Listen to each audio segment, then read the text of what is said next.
Is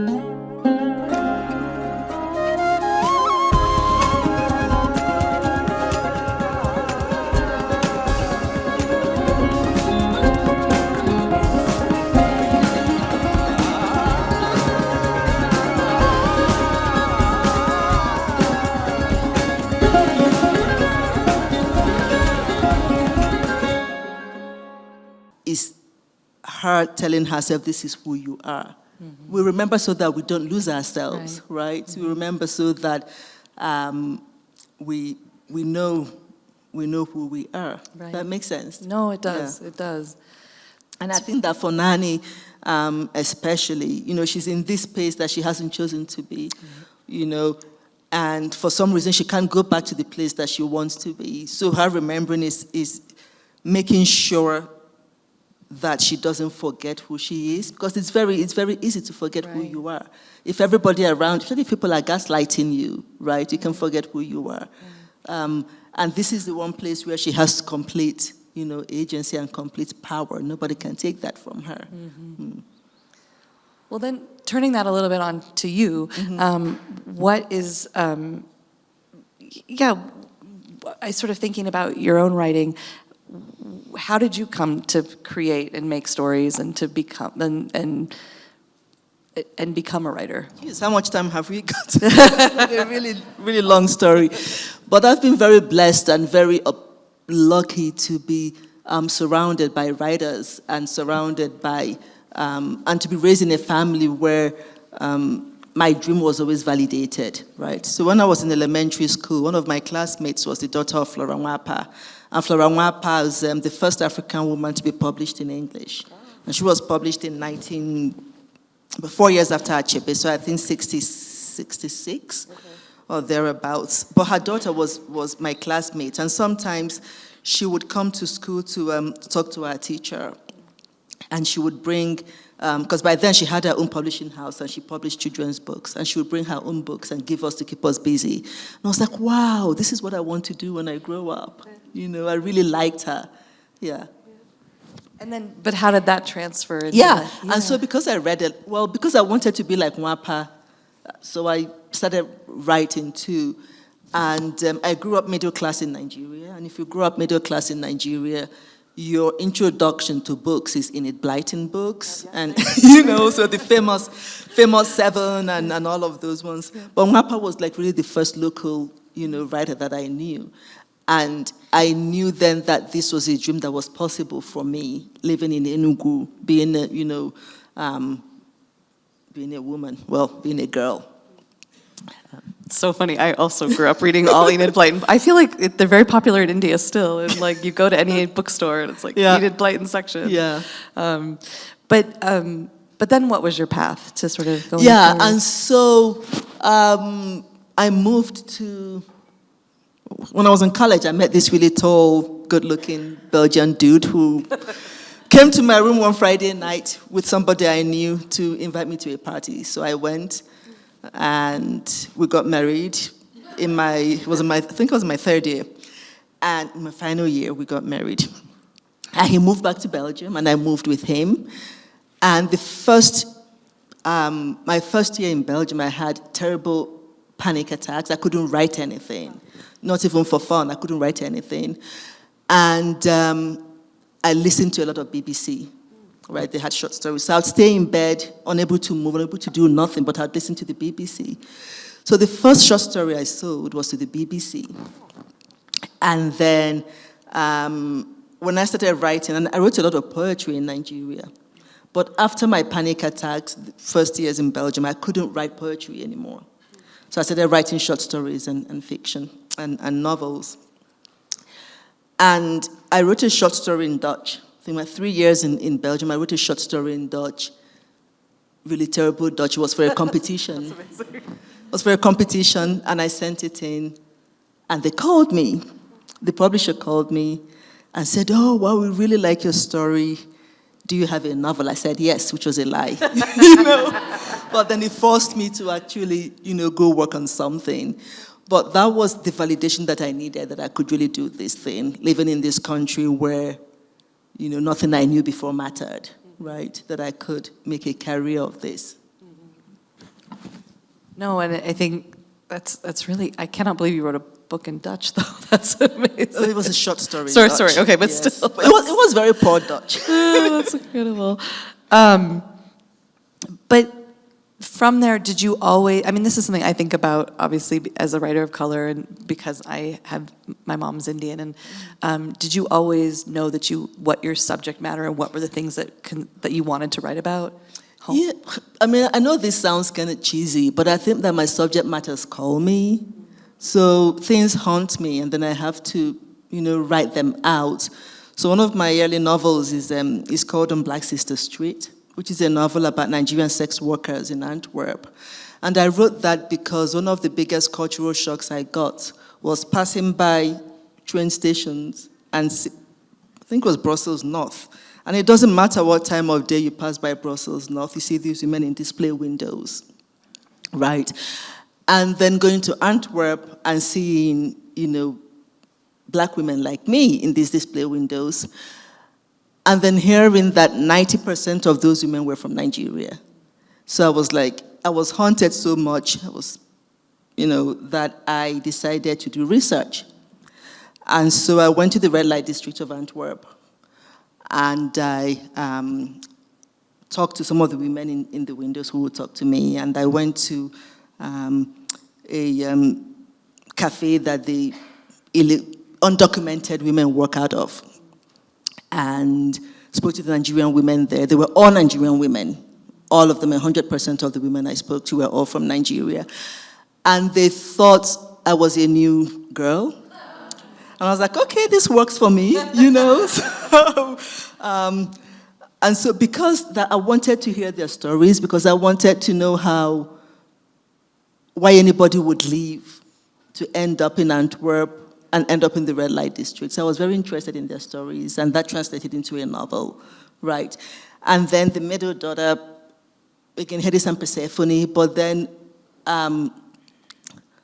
the mother of my protagonist has a baby factory, which is also something that has been haunting me for years. So the past 15 years or so, Nigeria has seen a rise, especially the southeast where I'm from, in baby factories. And baby factories are clinics or orphanages or just houses where women are kept, sometimes against their will, and they are got pregnant, sometimes against their will, and the babies are sold off. And and so because that was haunting me at the same time as this story, as I was revising this story, as I was revising the novel, it made its way into it. And it's still haunting me, so I know I'm going to do a much bigger piece on that. So, yeah. Well, yeah, that would be my next question. What are you working on? I mean, I know everyone likes to keep it maybe while you're working, but what are you thinking about next? Lots of things. So, baby factories. And I'd love to do historical fiction on the Igbo slaves that were taken to Savannah and who had a mutiny on board and killed the captain, and rather than be enslaved, they walked into the sea. I think there were 75 of them. They held hands and they walked into the sea. Oh, wow. Yeah. No, but you're teaching now in the U.S. Yes, I teach, yeah. And how has your teaching influenced your writing? I'm always curious as a teacher myself. It pays. That too. It pays for stuff, so I don't have to worry too much. So that in that sense, it gives me the freedom to write. Mm-hmm. Yeah. Yeah. And I have, sometimes I have like really wonderful students who ask really, and they're sort of seeing their joy. Yeah. And seeing them dream of having careers in writing also makes me, keeps me inspired. Yeah. Right, yeah. I know, sometimes it's funny how I've been struggling through a novel, and it's funny how sometimes I think when I can see somebody else's work, I can more clearly see my own, see problems and be able to articulate them. Yeah, and also when you're teaching writing, you're also thinking about the architecture of writing. Yeah. You're thinking about what works. When you're writing your own novel, it's more intuitive. Yeah, But then teaching it is. forces me to sort of think about the architecture of writing, why, what works and what doesn't work and why. Right. Yeah. I mean, I think that's why I was so drawn to your book, because I think the architecture of it is this, I don't know, like sometimes I think with a lot of voices, it's easy to not feel as close to a character, or the intimacy feels different, and I didn't feel that when reading this. Thank you. I felt very like ground. I don't know. It just Yeah. the architecture is beautiful. Thank you. Before we open it up to other questions in the audience, I'm just trying to think. I have a lot of notes here. But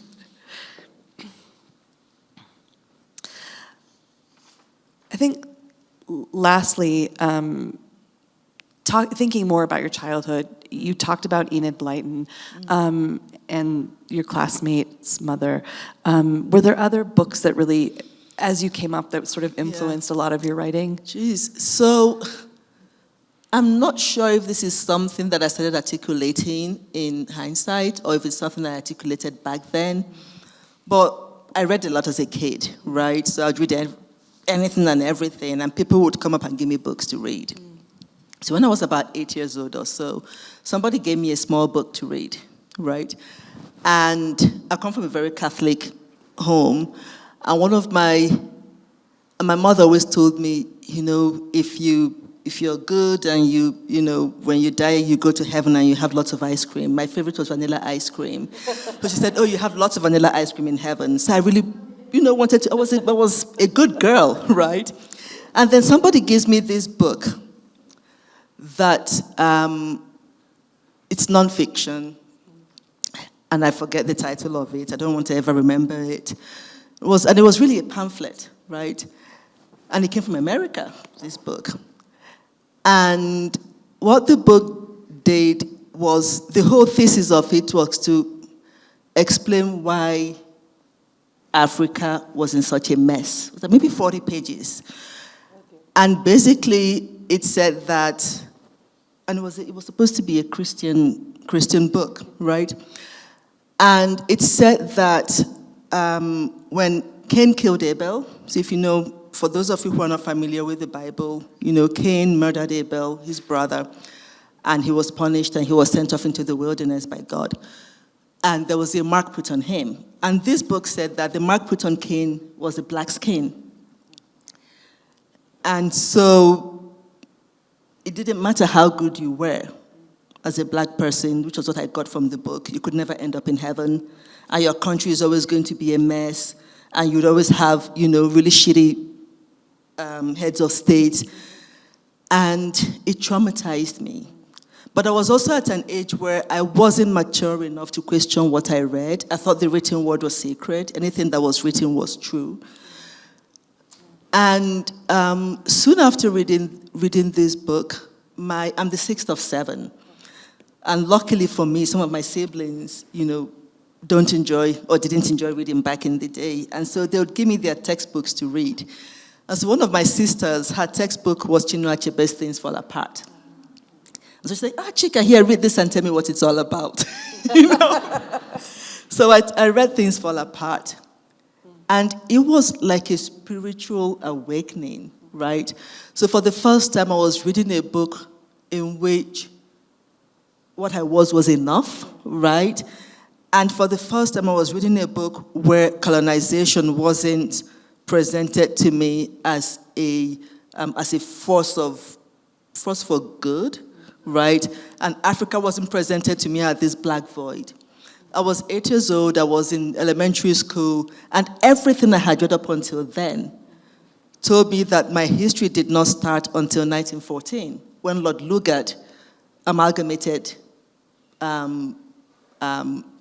Nigeria.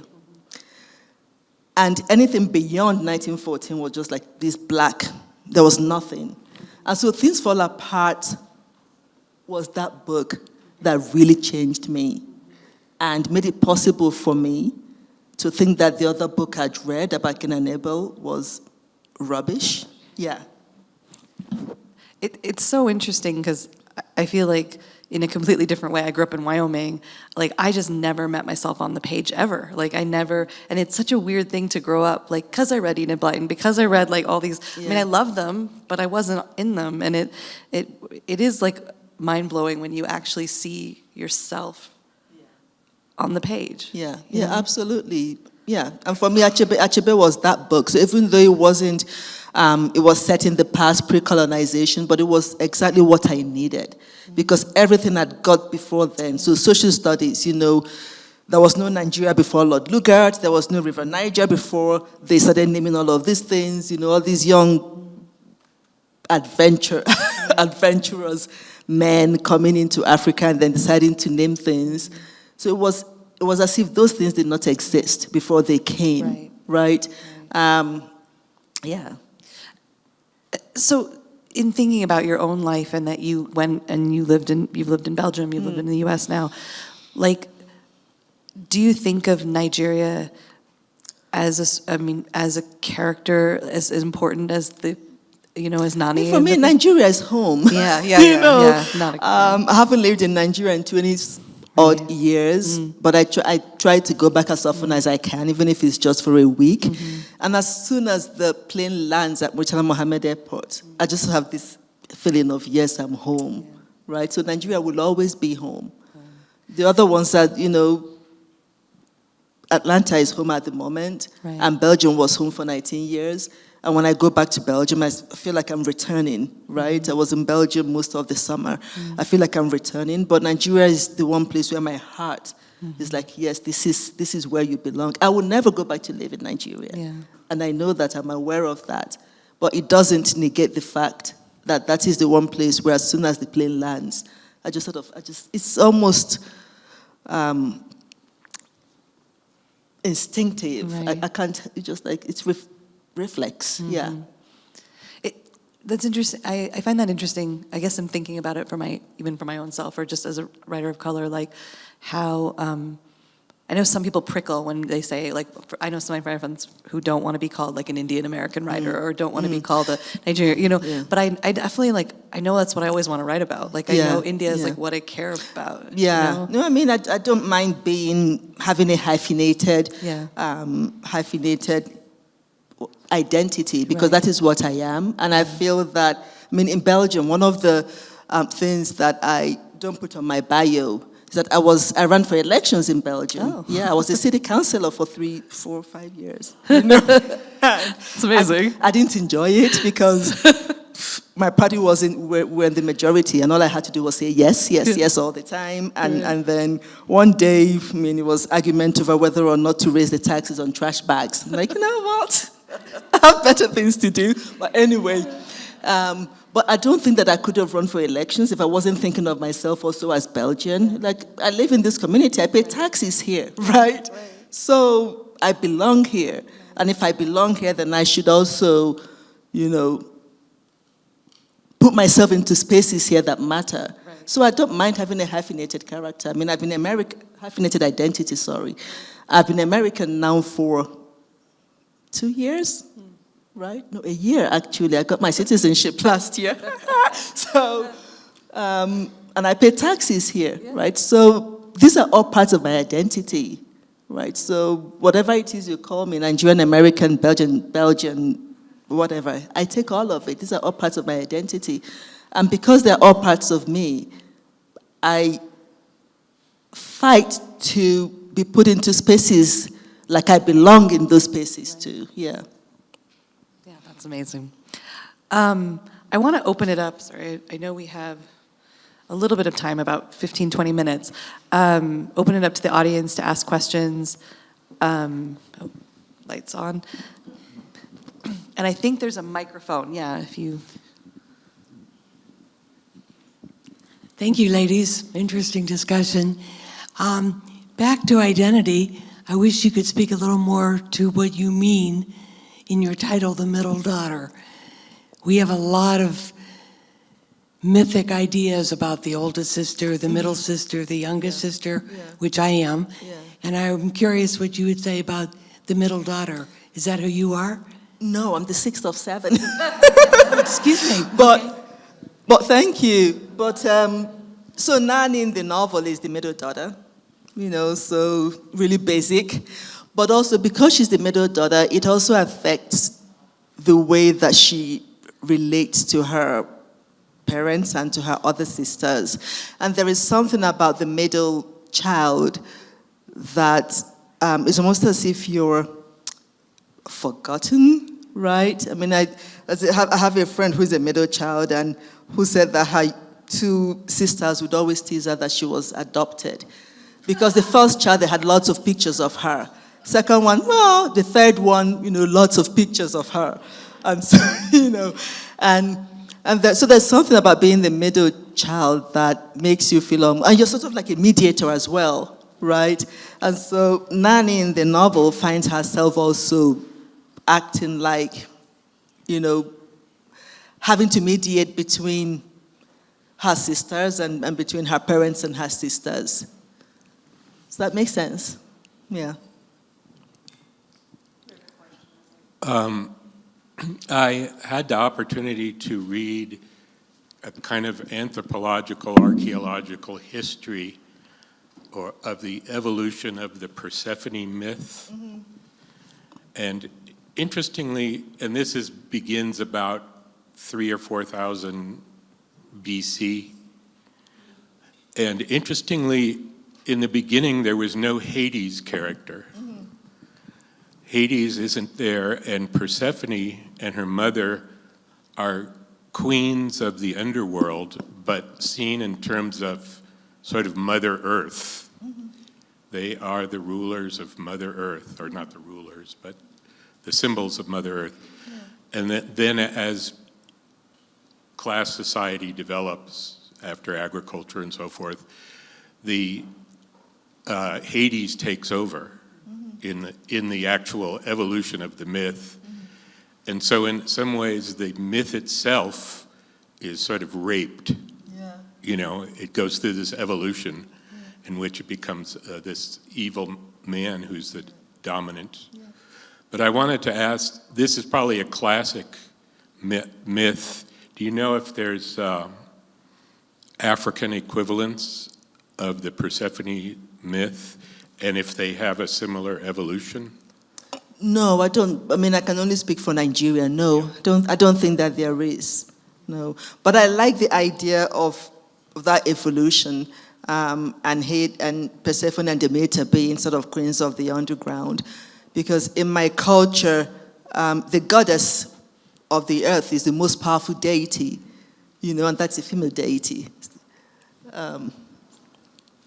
Yeah, but I'm not aware of any equivalent in my culture. No. Well, thank you. Hi, Chika. One of the things I love most in the novel is how cleanly and beautifully you distinguish the voices of the characters, especially the sisters. Could you talk a little about how you do that when you're working with so many different characters, what strategies or language processes you use to keep their voices distinctive? Yeah. Thank you, Michelle. That's my publisher, by the way.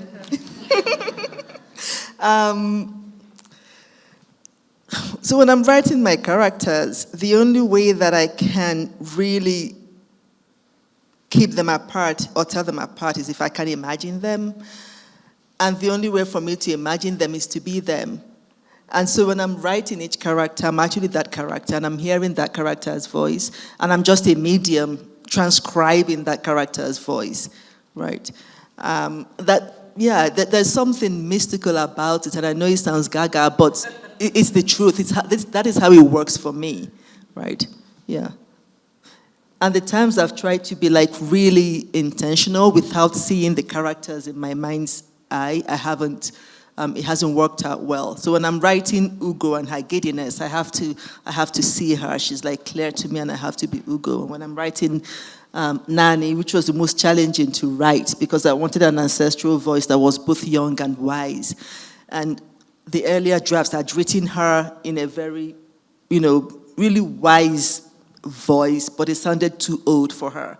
So I had to sit with her, I had to listen to her, I had to be her, so that I could write this voice that was both, wise, but also her age, right? Yeah. Can I follow up on that? Then how did you make the decision to put Ephraim in and to put I mean, because he could have been without. Yeah, but Ephraim is very pushy. He wanted to be there. he wanted to be there. I didn't want him there, but he wanted to be there. I mean, I'm glad he's there. Yeah. I'm really glad. Yeah, But yeah. that's such and he's also the character that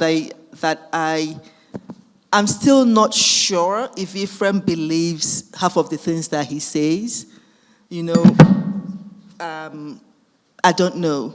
Because somebody asked me, I gave you a reading in London 2 weeks ago, and someone said, well, does Ephraim have a mental illness? I'm like, I don't know. I'm not a doctor. I can't, But I also don't like the idea of using mental illness as an excuse to make people not culpable for the things that they do, right?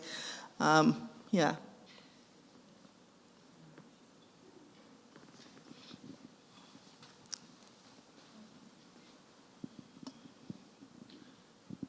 First of all, BCE, before the Common Era, and after the Common Era, instead of this BC AD stuff, if we're trying to get multicultural. Just a reminder to everybody. I have a question. I'm 78 years old, and at the age of 14, when somebody asked me my race, I didn't know what they were talking about. And I said, well, I'm human. And ever since the age of 14, that's been my answer. On every form, and believe me, the worst ones are Medicare. So you have to put in other, because you're not whatever, those things they come up with, which aren't even races. So my question, my daughter, who's 41 and very woke, said to me, Mom, that's very rude. You cannot deny African Americans, Indian, whatever. You can't do that. It's insulting. So my question is, maybe you can answer this for me. Is it insulting to think of ourselves as all members of one human race? Does that upset you if I don't say you're whatever? Well, so thank you for that question. It's not insulting, but I think that it's a privilege to be able to overlook race, and it's a privilege that some people don't have, right? And it's also rooted in history, right? I don't have the privilege of saying I'm just human, because if I say that, then I'm grouped as other. Because the person that's asking that question has an idea of what humans are, right? And if we look at the history, if we've had a history of subjugation, right, and a history where people's identities have been completely erased, right? It's a privilege that I do not have. Does that make sense? And I understand the impulse. But I think that it's an impulse that doesn't take into account a very real history of oppression and a very real history of supremacy and a very real history of colonization. And I come from a country that was once colonized, right? I have a friend who, he's a psychiatrist, and he has his psychiatrist thing somewhere in the South, and in the South, when people ask where you're from or what race are you, it also carries a different weight than when they ask it, for example, maybe in New England, I don't know, right? And so he said sometimes he would have, these people come in, and they mean well. And they say, oh, Dr. Ikweche, when I look at you, I don't see color. I just see a child of God. And when I look at me, I don't see white. And then he tells them, well, when I look at you, I see a white woman. And when I look at me, I see a black man in this world where being black, right, can get me into trouble for, on so many levels. So So I understand the impulse. I wish we lived in utopia. I wish we lived in a world where it wouldn't matter, right, what color you were. And we're all just, members of the human race. But I also know that my blackness is saying something to people. And I'll just tell one quick anecdote. I remember when I lived in Belgium, right? I'm a storyteller, so I tell lots of stories, I'm sorry. So my husband is this, tall, white. Some days his hair is blonde. So he's like, really stereotypical white dude. And he's good looking. So he moves around the world in a way that our children can't move around the world. And sometimes he forgets that, right? And in a way that I can't move around the world. So when we lived in Belgium, one night, my husband, 3 friends of mine, all black women, were in a car. We're coming back from Brussels to our little city. And the police stopped us. And the policeman looked in the car with this white dude, 3 black women, and he asked my husband, well, do you know the women in your car? And he goes, yes. And who are they? Well, my wife and her friends. And then he goes, do you have proof that she's your wife? And I started venting. And my husband, his radar is, his bullshit radar, his racist radar is like really, really low. Which, I don't blame him for that because it's who, he's moved in a world where nobody, you can, when people look at him, he thinks because he's so tall, right? So it's a different world for him. And so I started, I created such a ruckus. And it took him a long time to realize what that policeman was actually asking. That behind his question of, well, do you know, can you prove that she's your wife? There's a different question lurking underneath that, right? And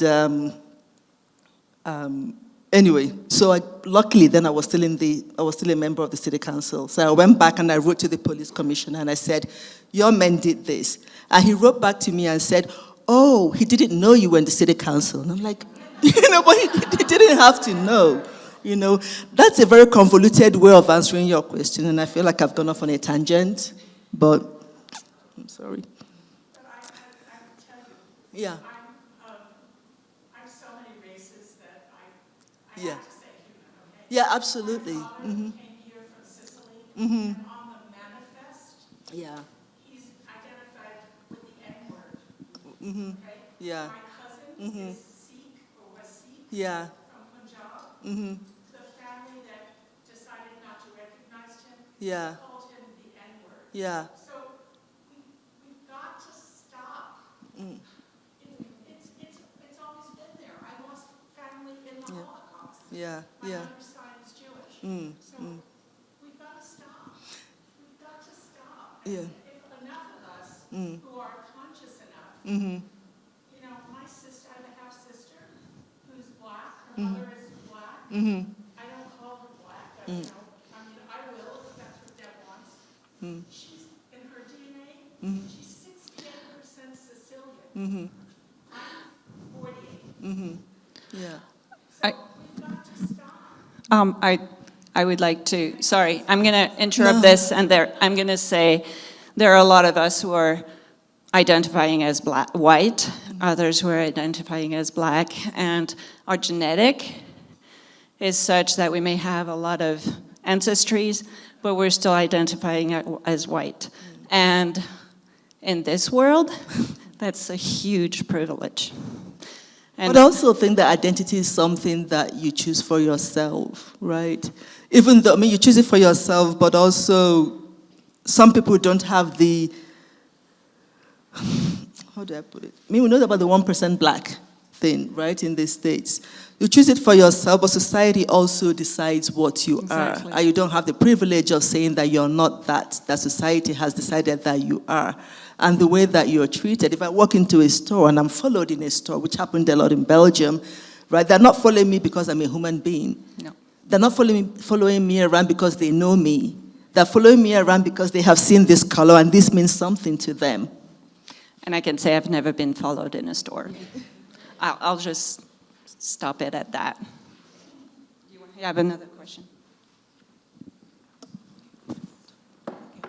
I was wondering if your book is is being sold in Nigeria? And if so, are you getting a different response from readers there versus in the US versus in maybe, other Yeah, so European- I gave a reading in Nigeria in the summer. So it's been sold. I have a really good Nigerian publisher. So I gave a reading in Nigeria. And the story is very relatable there because it's a very, patriarchal space. And when I recounted the story of me almost being raped in college, almost all of the women in the audience had similar stories, right? And so, in a lot of ways, it is very relatable, right? We have On a very granular level. Sorry. No, I apologize. We have one more question, if anyone has one last quick question. I'm going to say you need to go out and buy the book. Yes. I'm going to push But that. thank you. Because it's Thank an you amazing very book. much Thank you for- very much. Thank you, Chika.